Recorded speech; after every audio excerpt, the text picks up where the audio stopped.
there was an evening when he was invited to be a pianist for an organisation called the National Council of Jewish Women. And they were raising money to bring refugees to Australia, and he was the pianist. And my grandmother, Lillian Kloot, who was one of the founding members of National Council of Jewish Women, was one of the organisers of this concert. And my mum was a junior member of National Council of Jewish Women, and that's where my mum and dad met. She had just been through a broken engagement, and she wasn't really looking for love at that stage, but Dad kept asking her out. And he actually asked her to marry him 6 times. And the day when she finally agreed to marry him was the day then he shared this terrible letter that had come from the Red Cross, that he'd lost his parents. And at that stage she felt, he really wants to marry me, he needs to set up a new family. For all the refugees, I think starting a new family, starting over again, trying to replace to some degree the people who'd been lost was terribly important. So my parents got married, and they got married in September 1943. They went on and had 5 children, 4 sons and then me. It wasn't the happiest marriage because my Mum grew up in an English Jewish family and Dad grew up in a German Jewish family. And culturally they were worlds apart. But they did find places where they could share values and share the things that they did have in common. And they were married for 50 years. Once they were married, my dad set up a business very much like what his father and grandfather's business had been. He made embossed showcards. My mother had been working from the age of 14 because she grew up in the Great Depression. And as well as helping her parents to keep their house, she had managed to save up £100. It was enough to put a deposit on a house in those days, but she gave it to my father, and with it he bought his first printing press, which he then was able to adapt to be an embossing machine. So he set up the embossed showcards business. He used his German name, Feuerstein, and I'll tell you just a bit about that in a minute. This is something that he wrote in 1960. He said, "Since the earliest days of graphic arts, embossing has been used to enhance, dignify and embellish the printed piece." And he wrote that in 1960, and it was actually used in an exhibition of industry in Victoria in the 20th century. When before Dad passed away, he gave all of his samples from all of his years in business to the Victorian State Library. And they used quite a few of those in this exhibition about industry in Victoria in the 20th century. And it was really quite amazing because having been making showcards since the early 1940s in Australia, he had showcards of so many of the famous brands from back then, and it was really a beautiful thing to see.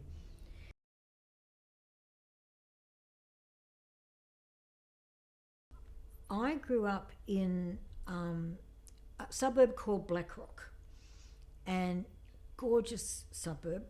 We were within walking distance of the beach.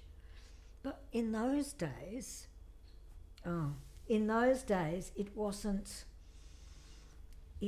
a wealthy suburb. Now you need buckets of money to buy into Blackrock, but in those days it wasn't like that at all. We had a very old, drafty timber house, but my dad bought it because it was on the top of a hill. And the first house that my mum and dad had lived in was at the bottom of a hill, And in those days, houses were being built without any kind of drainage. So every time it rained, there was a lake under the house. And my eldest brother, Leon, he was named after his grandfather, always had ear infections. And the doctor finally said to my mum, if this kid's ever going to get healthy, you have to move out of this house. So that's why Dad bought the house in Blackrock. It was an interesting area in terms of there being no other Jewish families in my area. In both the primary school that I went to and the high school that I went to, I was the only Jewish student. There were 1,000 students at my high school. It turns out that there was one young man growing up with me who was Jewish, but he didn't know it, and his name was Christopher. And there was another girl who had a Jewish dad and a non-Jewish mum. The reason Christopher found out he was Jewish was that they had this big get-together of the family members. And in Jewish law, if you have a Jewish mother, you're Jewish. And he had a Jewish mother. And we had a reunion after 35 years of my class. We were the class of 1972. And he told me, Christopher came up, and he was so excited to tell me that he'd found out that he was Jewish. But he certainly didn't know at the time. I feel like I grew up in a time of absolute grace in Australia, where there was some anti-Semitism, but it wasn't a big, nasty thing like in the European countries. It was very much under the radar. It affected me in the sense that there was a girl in my street who I really liked, and she liked me. And for a long time she wasn't allowed to play with me because I was Jewish. And when her parents finally relented, I was allowed to play in the garden with Virginia, but I was not allowed to enter the house. So yes, there was some anti-Semitism like that. I remember some kids jumping out from behind a tree one day and calling me Jew, Jew, Jew, Jew. But it was not an everyday thing by any means. It just really didn't come into life, mostly, that other people didn't really like Jews. But we knew that Dad had escaped Germany, that his family hadn't. We were taught, my mum taught us about anti-Semitism historically. My mum was a passionate reader of history, but she didn't weigh us down with huge amounts of it, certainly not when we were young. All my friends were non-Jewish because that was my cohort. And I was very happy. I was so happy at school. And I was not embarrassed to tell people that I was Jewish, not at all. There was one boy in my class in high school who, when we had to line up before class, would annoy me and, Jew, Jew, Jew, Jew, like that. And my mum came up to the principal of the school and spoke to him, and that boy was told, "You're not allowed to do that. That's not okay." And he stopped. There was one time that really upset me. In my school, there were lots of stray dogs that would come to eat whatever was left on the ground when the kids had finished lunch. And every now and then, the principal would call the dog catcher from the local council. And one day, the dog catcher was there catching a large Labrador dog that we all adored. And there were students who made a circle around the dog catcher and his vehicle and the dog. And they were shouting, "Jew, Jew, Jew, Jew." They weren't shouting it at me, but it upset me so much because I realised that that was the worst word that they could think of. And that really upset me. Of course, the dog catcher took the dog was put down, And the kids were upset because they knew that was what was going to be the fate of the dog. However, I was invited to talk sometimes about some of the things that went on in a Jewish house. I was certainly not put down by 99.9% of my cohort, and I was very happy.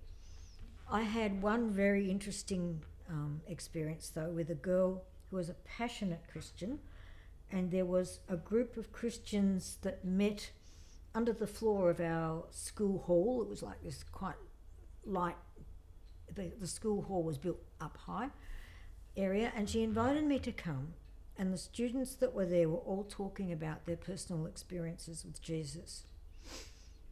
And I just listened, and when it was all over, this girl said to me, "Are you going to accept Jesus?" And I said, "No.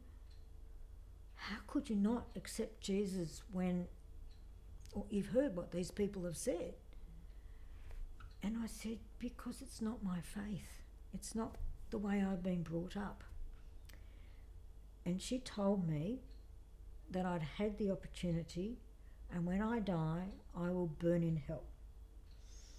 And I've actually used that as a story in the book that I'm writing about my aunt, because there are some fictional stories in that. And I didn't understand where she was coming from. But one of my friends that I made from my year, well, she was from my year too, but there were 7 classes, so it was a big year. He became one of my very, very best friends, and he went on to become an Anglican minister. And his name was Grant, and he came up to me when his class and my class had a cooking class together, and we sat down to eat the scones or whatever we'd made. And he said to me, "Can I ask you a question?" And I said, "Sure." He said, "Are rabbis allowed to marry?" I said, "Yeah." So we had this big talk. He was part of the Anglican Church, and Anglican priests are allowed to marry, but he was very fascinated because he was also very conscious of the whole Catholic Church celibate priests thing, and he was fascinated. I said to him, "Actually, rabbis are supposed to marry. They're supposed to be family men." So he found that very interesting. And we were in year 9 then, and we became friends, and we're still friends on Facebook. We don't see each other very often, but we're still friends. But I asked him about this girl, and he explained to me and why she felt that way. And he and I talked religion till the end of year 12, and sometimes we skipped classes after lunch to talk religion. So he was one of my very best experiences, but my whole year, really, apart from a couple of people, I was incredibly happy where I grew up.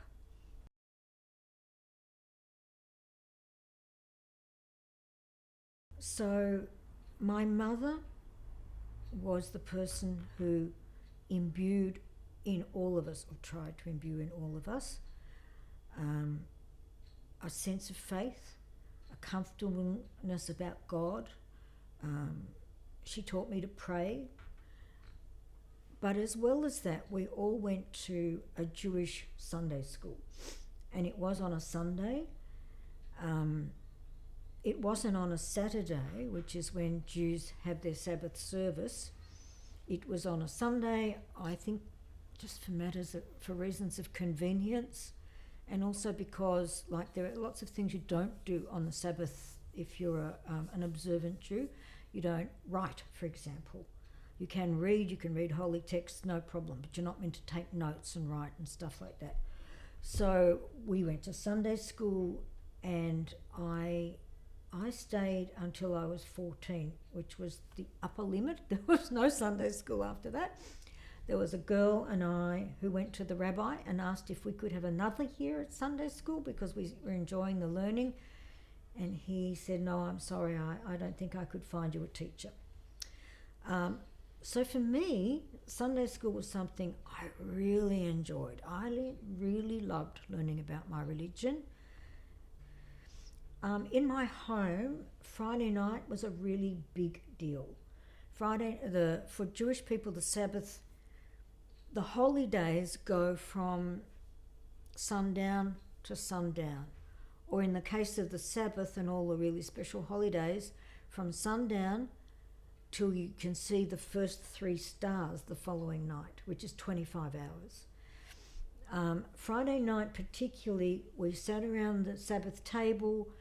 We did the Sabbath rituals of my mum lighting Sabbath candles, my dad saying a little prayer over wine, and we would drink some sweet sacramental wine, and my dad saying a prayer over bread, and we would eat the bread.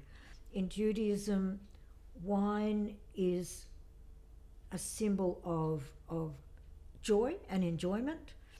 We're not supposed to get drunk in Judaism. That doesn't mean that people don't, but and interestingly, there's even a couple of times in the year where it's accepted that people get drunk, but for most of the time we're not supposed to.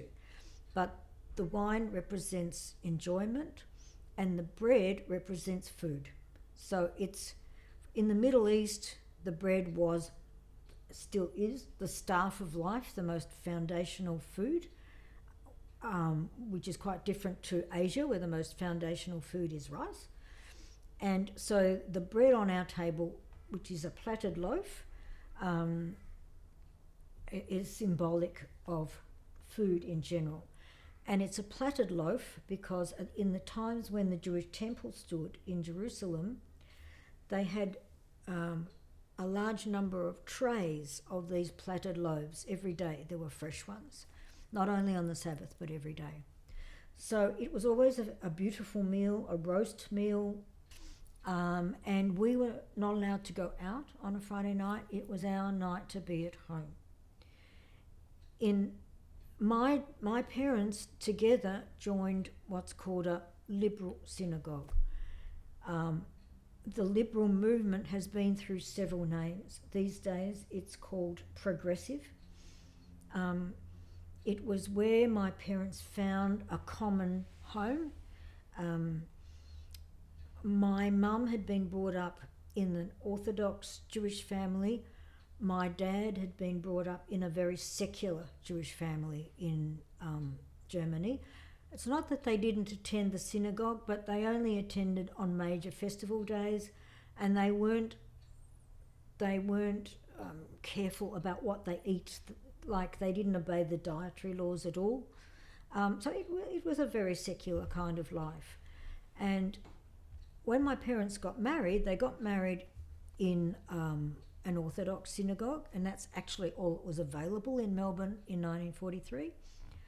But after the war, a rabbi came from, I don't know his whole survival story, but he came from Europe, and he was part of the early liberal movement, which had started, I don't know, about 100 years before. And the liberal movement did very different things. They followed the same order of the service, but they cut lots of bits out of the prayers. They tried to make the synagogue service more like a church service, in that you could get through it in about an hour, whereas an Orthodox service has so many prayers and so many repetitions of prayers that if it's done slowly, it can take 3 hours. In my synagogue here in Brisbane, where we have someone who's not singing the prayers, who's not a cantor, he gets through it in about an hour and a half. He just reads the prayers very quickly and people join in. But this liberal rabbi, his name was Rev Dr Sanger, so he also had a PhD, and he started the first liberal synagogue in Melbourne. And my parents found a real home in that synagogue. They loved it because Mum loved it because a lot of the prayers were said in English, and she had never been taught Hebrew properly. My dad loved it also because he hadn't been taught Hebrew properly, and he enjoyed hearing some of the prayers in English, and also because they could sit together, whereas in an Orthodox synagogue, the men and women have to sit separately. So there was a lot about it they loved. They adored Rabbi Dr Sanger. I thought he gave very long sermons, but I was a child.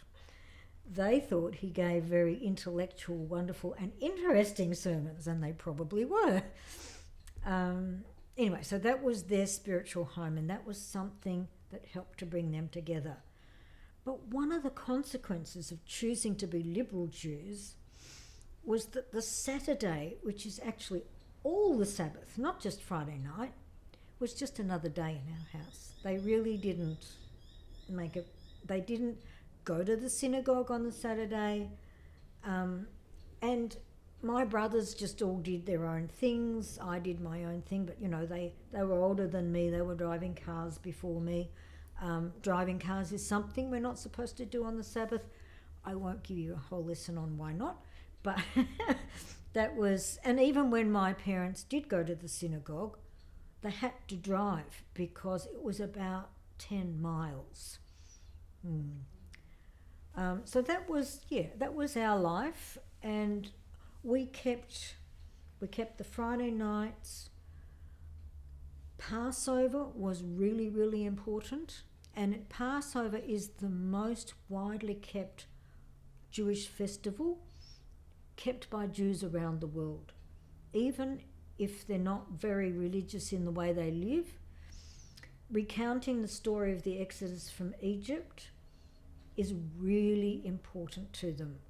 And it's a very beautiful night where, again, we have a big festive meal. There's lots of laws around what we can eat, what we should eat, what we can't eat. We don't eat leavened bread on any of the 8 days of Passover, because the story in the Bible says that the Jews left Egypt and were baking the bread on their backs as they left. They didn't have time to leaven the bread and let it rise. Because when Pharaoh of Egypt finally said, after 10 plagues, "Get out of my country," he meant now, or I'll kill you. And they did leave, and they left in a big hurry, and he still decided to send his army after them a day or so later, with the intention of killing them. And the whole story about the Exodus from Egypt is a story of miracles, the miracle of the water of the Red Sea rising and the Jews being able to make their way through on dry land. And then Pharaoh's army came in chariots with horses, and the water came down and they were drowned. It's not a nice story, but it's one of the miracles of Passover. The story of Passover is the foundational story of Judaism, that God took this people who were descended from Abraham, Isaac, and Jacob, who had become slaves in Egypt, took them out of Egypt and gave them the Torah, which is the Jewish Bible, the first 5 books of Moses. Moses was their leader. So people keep that festival because it goes to the very foundation of who we are. And the other days that my parents kept were Jewish New Year, which is a big deal in Judaism as well, and the Day of Atonement. Jewish New Year is a time we are told that God is going to judge us for the way we have been in the last 12 months. And we will either be metaphorically written in the book of life, or we won't. And, our stories tell us that God decides who's going to live and who's going to die in the next year. It's all based on how we have acted towards people. And the whole of the month before Jewish New Year, the month of Elul, is a month where we are meant to really search our souls, apologise to people that we've wronged, really think about who we are and how we could improve ourselves. And then there are 10 days from Jewish New Year until the Day of Atonement. So those 10 days are meant to be even more intensive introspection. So introspection is a very important skill if you're a Jew. And we are told that God has judged us on Jewish New Year, but we have up to the 10 days and the Day of Atonement, which is a day when we collectively pray for forgiveness. We pray as a community. We say, for the sin which we have sinned by lying, for the sin which we have sinned by killing someone. And there's lots and lots and lots of these different sins. And I can remember growing up and saying, I haven't killed anybody. I don't even know anybody who's killed anybody. Why do we say that? But there are two reasons why some of the things seem very, very unlikely, like killing someone. And one is that you're praying for your whole community, and maybe somebody in your community has committed a murder. But more importantly, there are all these rabbinic explanations, and we are told that if you speak badly about a person, there's a term in Hebrew, lashon hara, speaking with an evil tongue. If you speak with an evil tongue about somebody, you're told that your words are like leaves on the wind, and once they've left your mouth, they can never be brought back. And speaking badly about another person is equivalent to killing them, because you don't know how much damage those words are going to cause as they get passed around.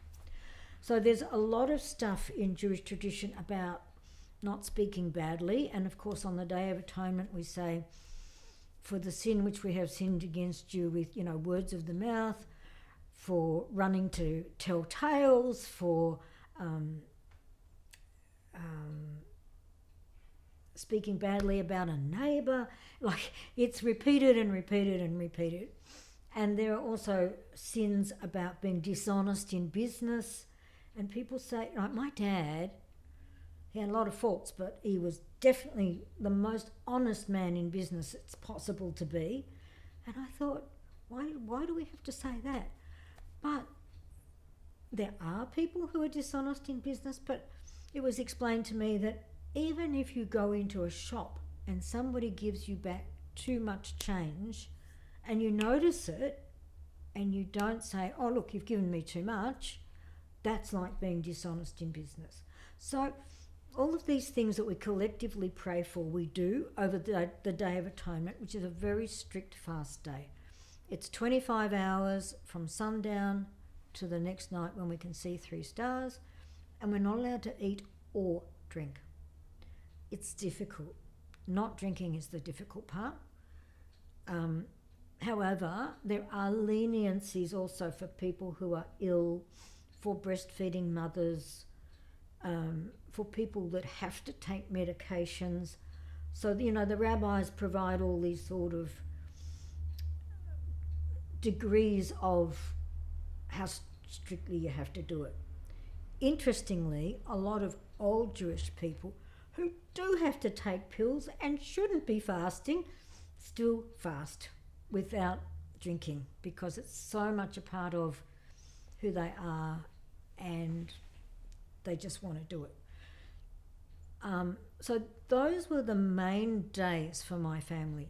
There are other days in the Jewish year that are very important. That, like, sometimes they'd go to the synagogue, but they weren't a big deal in our house. Also, my mother made a point of saying we don't eat pork and we don't eat shellfish and we don't eat rabbit, which are 3 forbidden foods for Jews. However, as I was growing up, I realised that my father's Don Danish salami had pork in it. And I told him. He didn't want to know. And I started bringing him kosher wurst, it's called. It's a salami, but it's called wurst. But he didn't like it as much as his Don Danish, so that was okay. We didn't eat shellfish, we didn't eat rabbit, and we certainly never sat down to like a pork chop or something like that. So there was this leniency, because that's what my father had grown up with in Germany. Pork sausages were what you ate. So, so it was a sort of a bit of a mishmash, my family, in terms of what we kept and what we didn't.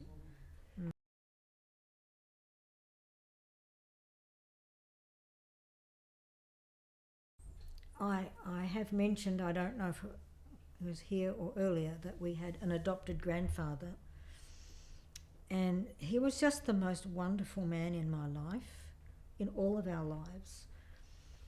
And he became our friend because he was a minister of the Congregational Church in Blackrock, and he was one of the people that went to Blackrock Primary School to teach religious instruction.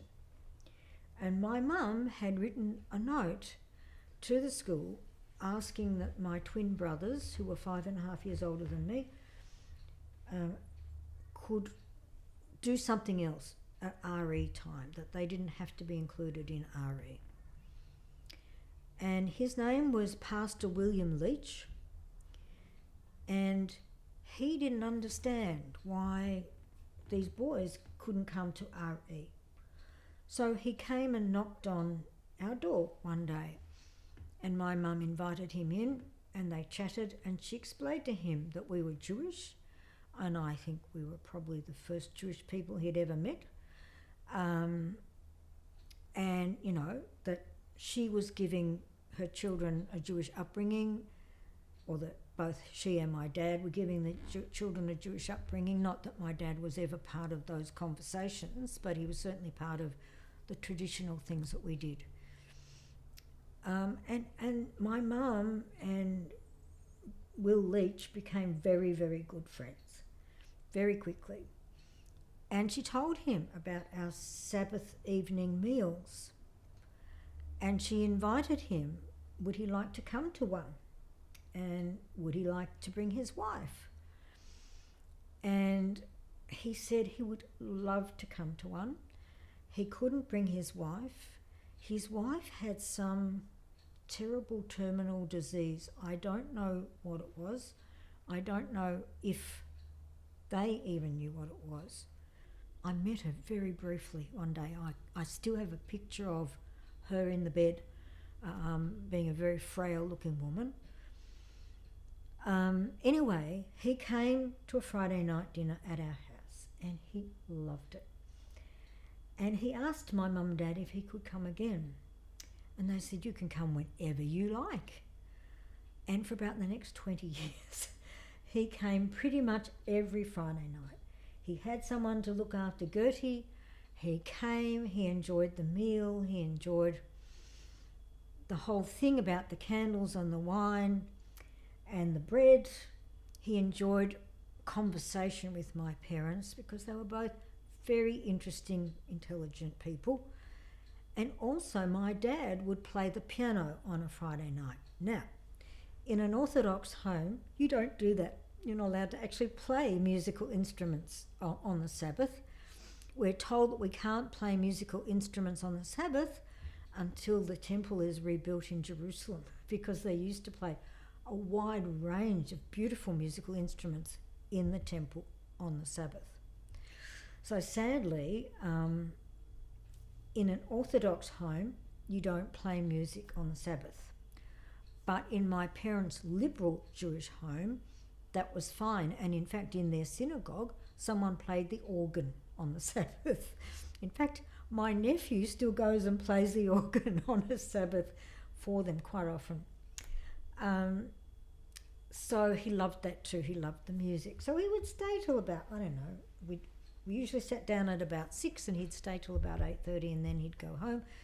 Pop would sit down. I could ride my bike round to his place. He'd make me we'd make a pot of tea and we'd sit down and have a yarn. So he was the significant elder for me. My brothers all had close relationships with him. I don't know if they spent as much time around at his place as I did. He had hobbies that I adored. He was a person who painted china, and he had a kiln, and he would show me whatever he'd been recently painting. And so I knew all about multiple firings and, and he had pictures of Jesus all around his house. And I was totally comfortable with that too. I knew that we didn't. I knew that there were these two religions, and I'd been brought up in this one, and Pop belonged in this one, and Grant belonged in that one, and that's okay.